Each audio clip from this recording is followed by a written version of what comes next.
Assalamualaikum warahmatullahi wabarakatuh dan salam sejahtera. Nama saya Muhammad Arif Luqman bin Abdul Razak, selaku pengurusi Pusat Sumber Sekolah Menengah Sains Selangor. Pada hari ini, saya akan memperkenalkan satu buku ilmiah yang menarik yang bertajuk Tarbiyah Hakim. Buku ini ditulis oleh seorang penulis yang bernama Bu Fairim. Buku ini juga diterbitkan pada tahun 2017 oleh Humaira Publications, sebuah syarikat yang banyak menerbitkan buku ilmiah. Buku ini mempunyai sebanyak 126 buku surat. Buku ini mengisahkan tentang sekeluarga yang bernama Acu dan Al-Tashilah serta sahabat kepada Acu iaitu Mazlim.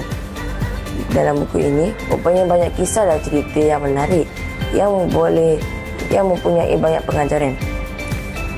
Antara kisah yang menarik bagi saya ialah sayang anak.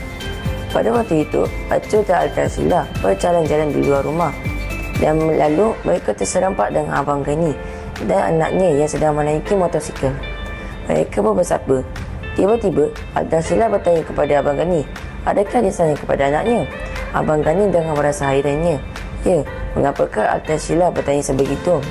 Dan Al-Tashilah pun berkata, jika dia sayang kepada anaknya, mengapakah hanya Abang Gani sahaja yang memakai topi keledar, sedangkan anaknya tidak memakai apa-apa pelindungnya?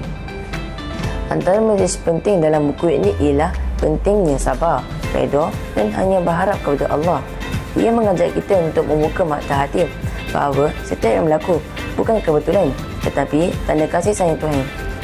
Saya mencadangkan buku ini kepada sesiapa yang ingin mencari ketenangan ataupun memperbaiki hubungan dengan Tuhan. Anda boleh mendapatkan buku ini di Pusat Sumber Sekolah Menengah Sains Selangor. Buku ini ditempatkan di bawah kategori buku bukan fiksyen bahasa Melayu. Sekian sahaja daripada saya. Jom baca bersama.